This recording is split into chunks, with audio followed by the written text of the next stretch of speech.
કેમ છો વિદ્યાર્થી મિત્રો? પાઠશાળા મિત્રના આજના વિડીયોમાં આપણે 9મા ધોરણમાં હિન્દી વિષયમાં પાઠ બીજો છે ન્યાય મંત્રી, તેના स्वाध्यायની समझौती આ વિડીયોમાં આપણે મેળવીએ। प्रश्न एक है, निम्नलिखित प्रश्नों के उत्तर एक एक वाक्य में लिखिए। पहला है, शिशुपाल ने अपने घर का दरवाजा क्यों खोल दिया? शाम के अंधेरे में एक अतिथि को आश्रय के लिए आया हुआ देखकर शिशुपाल ने अपने घर का दरवाजा खोल दिया। दूसरा है, शिशुपाल किस अवसर की तलाश में था? शिशुपाल सच्चा न्याय कैसा होता है यह दिखाने की अवसर की तलाश में था। तीसरा है, न्याय के विषय में शिशुपाल के क्या विचार थे? शिशुपाल मानता था कि न्याय ऐसा होना चाहिए कि कोई अन्याय और अपराध करने का साहस न कर सके। उसके बाद है, परदेशी कौन था? उसने दूसरे दिन क्या किया? परदेशी स्वयं सम्राट अशोक था। दूसरे दिन सुबह उठकर परदेशी ने शिशुपाल को धन्यवाद देकर उसे विदा ली। उसके बाद है, सम्राट अशोक ने शिशुपाल को राजमुद्रा क्यों दी? सम्राट अशोक ने शिशुपाल न्याय मंत्री के पद पर नियुक्ति के प्रतीक के रूप में राजमुद्रा दी। छठा है, राज्य में न्याय के विषय में परिस्थितियां कैसे बदल गई? शिशुपाल के न्याय मंत्री बनते ही राज्य में पूरी तरह शांति रहने लगी और किसी को किसी प्रकार का भय न रहा। उसके बाद है, पहरेदार की हत्या होने पर शिशुपाल की स्थिति कैसी हो गई? पहरेदार की हत्या होने पर शिशुपाल की नींद उड़ गई और अपराधी का पता लगाने के लिए उन्होंने दिन रात एक कर दिया। अपराधी का पता चलने पर शिशुपाल ने क्या किया? अपराधी का पता चलने पर शिशुपाल ने सम्राट अशोक को गिरफ्तार करने का आदेश दिया। प्रश्न 2 है, विस्तार से उत्तर दीजिए। उसमें पहला है, सम्राट अशोक ने न्याय मंत्री की खोज कैसे की? अपने राज्य को अपराध मुक्त करने के लिए सम्राट अशोक को एक सुयोग्य न्याय मंत्री की आवश्यकता थी। न्याय मंत्री की खोज के लिए उन्होंने एक परदेशी नवयुवक का वेश धारण किया। घूमते घूमते वे ब्राह्मण शिशुपाल के यहाँ पहुंचे। शिशुपाल न्याय प्रेमी था। न्याय किसे कहते हैं यह दिखाने के लिए उसे एक अवसर की तलाश थी। सम्राट अशोक ने उसे यह अवसर दिया। एक पहरेदार की हत्या का अपराध होने पर शिशुपाल ने निष्पक्ष व्यवहार किया। उसने अपराधी सम्राट को मृत्युदंड देने की घोषणा की। उसके इसी साहस और निष्पक्ष व्यवहार से सम्राट प्रसन्न हो गए। इस प्रकार सम्राट अशोक ने एक सही न्याय मंत्री की खोज की। दूसरा है, सम्राट अशोक ने न्याय मंत्री का पद देते हुए शिशुपाल को क्या दिया? सम्राट अशोक ने शिशुपाल को अपने दरबार में बुलाया। उन्होंने शिशुपाल से कहा कि मैं आपको न्याय करने का अवसर देना चाहता हूँ। शिशुपाल भी इस अवसर के लिए तैयार था। यह जानकर सम्राट ने उसे न्याय मंत्री बनाया और पहचान के लिए उसे अपनी राजमुद्रा दी।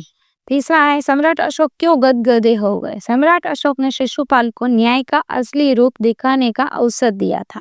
उन्होंने देखा कि शिशुपाल न्याय की कसौटी पर पूरी तरह खरा उतरा था। हत्यारे सम्राट के प्रति उसने जरा भी नरम रुख नहीं अपनाया। उसने अपराधी सम्राट को मृत्युदंड देने की घोषणा की। दंड देते समय शिशुपाल ने जरा भी हिचकिचाहट नहीं दिखाई।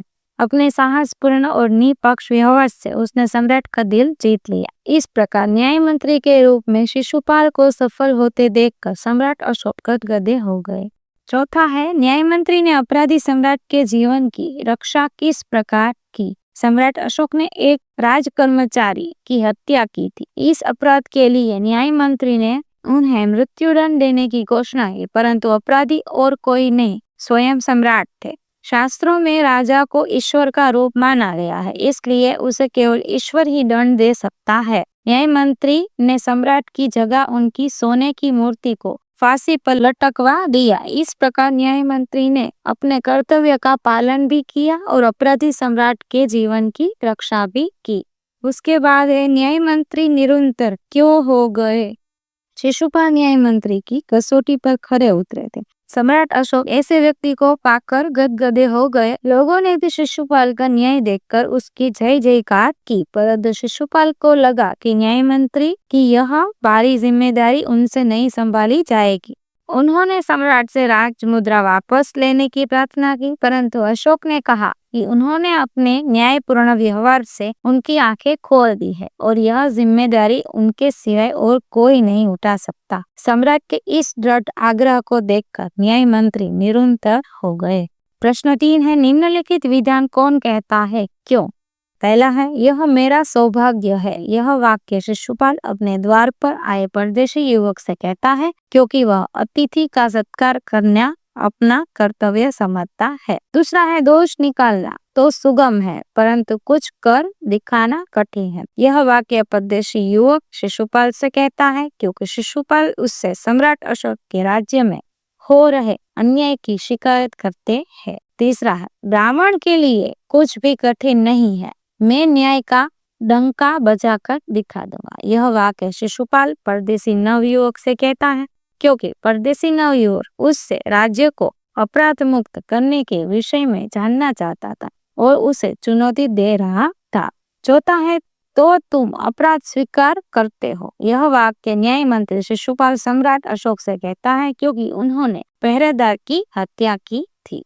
उसके बाद है, महाराज यह राजमुद्रा वापस ले ली, मुझसे ये बोझ नहीं उठाया जाए। यह वाक्य न्याय मंत्री शिशुपाल सम्राट अशोक से कहता है, क्योंकि उसे लगता है कि वह न्याय मंत्री की इतनी बड़ी जिम्मेदारी नहीं संभाल पाएगा। प्रश्न 4 है, विरोधी शब्द दीजिए। परदेशी तो आएगा स्वदेशी, आदर अनादर, अपराधी निरपराधी, सुप्रबंध कुप्रबंध, गिरफ्तार रिहा, स्वीकार अस्वीकार। प्रश्न 5 है, समानार्थी शब्द दीजिए। अतिथि तो आएगा मेहमान, सुगम सरल, कठिन मुश्किल, हैरान चकित या फिर आश्चर्यचकित। के बाद है, निस्तब्धता शांति आएगा, निरंतर तो खामोश मौन। प्रश्न 6 है, सोचकर बताए। आप न्याय मंत्री होते तो क्या करते? मैं न्याय मंत्री होता तो वही करता जो शिशुपाल ने किया, क्योंकि न्याय की दृष्टि में राजा और रंक दोनों समान होते हैं। दूसरा है, सम्राट अशोक की आंखें किस कारण खुल गई? सम्राट अशोक की आंखें खुल गई क्योंकि शिशुपाल ने अपनी निडरता और निष्पक्षता से उन्हें दिखा दिया कि सच्चा न्याय किसे कहते हैं। तीसरा है, शिशुपाल के साहस की सम्राट अशोक ने क्यों प्रशंसा की? शिशुपाल ने स्वयं सम्राट अशोक को पहरेदार की हत्या का अपराधी बताया। उसने सम्राट को मृत्युदंड देने में जरा भी झिझक नहीं दिखाई। उसकी इसी निष्पक्षता और निडरता के कारण सम्राट अशोक ने उसके साहस की प्रशंसा की। प्रश्न नंबर 7 है, न्याय मंत्री के रूप में शिशुपाल को घोषित करते हुए सम्राट अशोक ने उसे राजमुद्रा दी। इसका अर्थ है, उसमें आएगा ड, यह तुम्हारे न्याय मंत्री होने की पहचान है।